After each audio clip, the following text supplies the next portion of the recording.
یہ ایک چھوٹی بہر کی غزل ہے، اس کا ردیف ہے کس لیے ہے؟ وہ ایک کیفیت انسانوں کے اندر کئی دفعہ پیدا ہوتی ہے، آپ اس کو کہتے ہیں ہٹاؤ چھوڑو کی کیفیت، کہ آپ زندگی میں ایک تھکن محسوس کرتے ہیں اور پھر آپ کہتے ہیں یار یہ سب کچھ بے معنی ہے، یہ کس لیے اور وہ کس لیے؟ تو آپ کے اندر سے سوال پیدا ہوتے ہیں، انہی سوالوں میں سے آپ کو پھر جواب بھی ملتے ہیں، انہی سوالوں سے آپ کے اندر وزڈم بھی پیدا ہوتی ہے، تو وہ آپ محسوس کرتے ہیں کہ اسی چیز سے قنوتیت بھی پیدا ہو رہی ہوتی ہے، لیکن اسی چیز سے پھر اس سنگلاخ زمین میں سے نئی کونپلیں بھی پھوٹتی ہیں۔ تو یہ غزل میں آپ کو سناتا ہوں، اس میں مختلف قسم کے احساسات ہیں اسی طرح کے۔ میرا دل غم کا جادہ کس لیے ہے؟ میرا دل غم کا جادہ کس لیے ہے، بھلا یہ اتنا سادہ کس لیے ہے؟ تو کبھی آپ کو محسوس ہوتا ہے کہ غم کس طریقے سے آپ کی زندگی میں آتے چلے جاتے ہیں؟ ایک اور میرا شعر ہے کہ ایک تو غم بے قطار آتے ہیں، ایک تو غم بے قطار آتے ہیں، نہیں ایک تو غم بے شمار آتے ہیں اور پھر بے قطار چلتے ہیں، ایک تو غم بے شمار آتے ہیں اور پھر بے قطار چلتے ہیں۔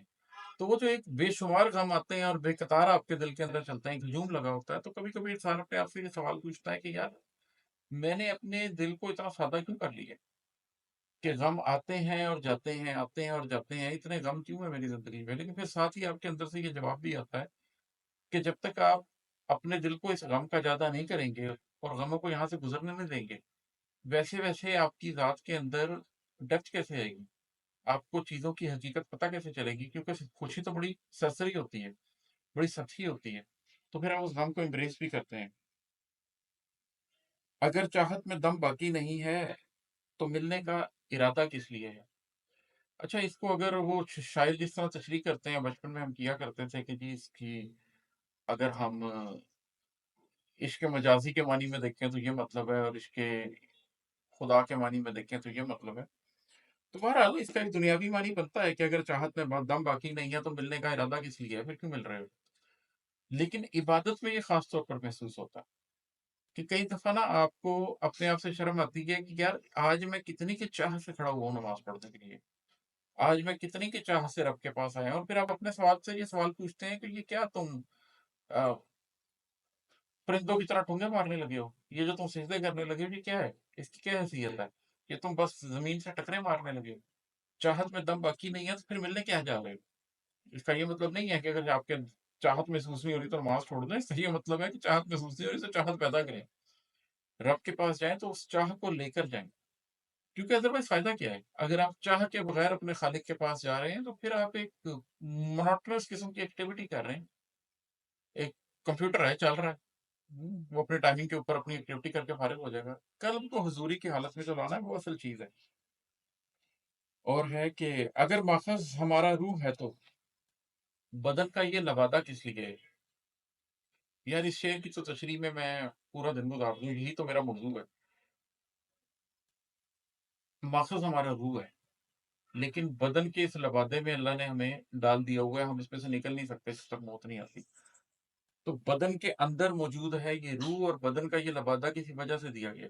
اس پہ میں نے بہت بات کی ہے، ایک دفعہ پھر کر لیتا ہوں کہ ہم یہ جو بدن کا لبادہ ہے یہ جانور ہے، یہ حیوانی وجود ہے، ماخذ ہمارا روح ہے، اور یہ بدن کا لبادہ اس لیے ہے کہ ہمیں زمان و مکان کے اس ٹیسٹ میں بھیجا جائے۔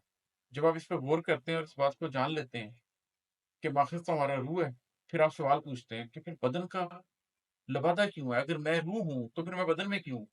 اور پھر آپ کو سمجھ آتا ہے کہ اللہ نے اس فرشتہ نما روح کو اس جانور نما جسم میں کیوں ڈالا ہے، اور یہ زمان و مکان کا پورا ٹیسٹ ہے کیا، اور مار کا ساکھ ہے کیا، آپ نے جب مرنا ہے تو اس کے بعد ہونا کیا ہے، اور اللہ کے سامنے آپ کی پیشی ہونی ہے۔ پھر روز الست سے لے کے روز القیامت تک کی پوری پکچر آپ کے دماغ میں بن جاتی ہے، اور آپ وہ زندگی گزارنا شروع کرتے ہیں جس کی بنیاد پر آپ کو اللہ تعالیٰ وہ جنت دے جس کے اندر پھر آپ نے بادشاہوں کی طرح کی زندگی گزارنی ہے۔ تو یہ پورا تھیم ہے جس کے اوپر یہ شعر ہے کہ اگر مقصد ہمارا روح ہے تو بدن کا یہ لبادہ کس لیے ہے؟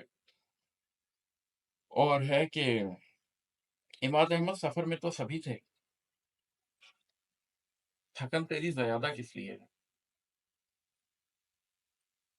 وہ انگریزی کے ایک پروورب ہے نا کہ be kind everyone you meet is fighting a hard battle, جس سے بھی آپ ملتے ہیں جنگ تو ہر کوئی لڑ رہا ہے۔ اس دنیا میں کون سا شخص ہے جو ایک جنگ کا حصہ نہیں ہے؟ اس دنیا میں کون سا شخص ہے جو سفر میں نہیں ہے؟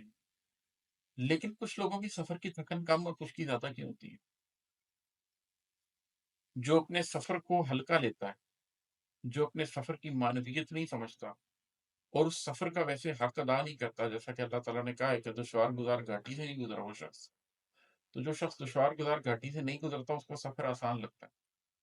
لیکن جس کو یہ احساس ہو جائے کہ یہ سفر کتنا اہم ہے اور اس زندگی کے سفر کے پیچھے اس کی ایک نہ ختم ہونے والی زندگی کا دار و مدار ہے، تو ایک بچہ جو 3 گھنٹے کا پیپر بہت جاں سے کرتا ہے، اس کے اندر اس کو اور کچھ بھی یاد نہیں رہتا، وہ ہر چیز کو محو کر دیتا ہے، اس سے اس کا نام بھی پوچھے تو وہ حیران ہو کے کہے گا جی کیا، کیونکہ اس کی کانسنٹریشن اس 3 گھنٹے کے پیپر پہ ہے، جس کے بدلے اس نے آگے کی زندگی اچھی گزارنی ہے۔ تو جب ہمیں یہ احساس ہو جائے کہ ہماری یہ زندگی بھی اس 3 گھنٹے کے پیپر کی طرح ایک بہت چھوٹی محدود زندگی ہے اور اس کے بعد ایک ازلی ایک ابدی کائنات ہے جس کے اندر اس نے زندہ رہنا ہے، تو پھر آپ سفر کی اہمیت کو سمجھتے ہیں، اور جب آپ سفر کی اہمیت کو سمجھتے ہیں تو آپ بہت انٹینسٹی سے زندگی گزارتے ہیں۔ اس انٹینسٹی کی ایک تھکن ہوتی ہے لیکن وہ تھکن ضروری ہے، اس تھکن کے بغیر آپ چل نہیں سکتے۔ تو اماد احمد سفر میں تو سبھی تھے، تھکن تیری زیادہ کس لیے ہے؟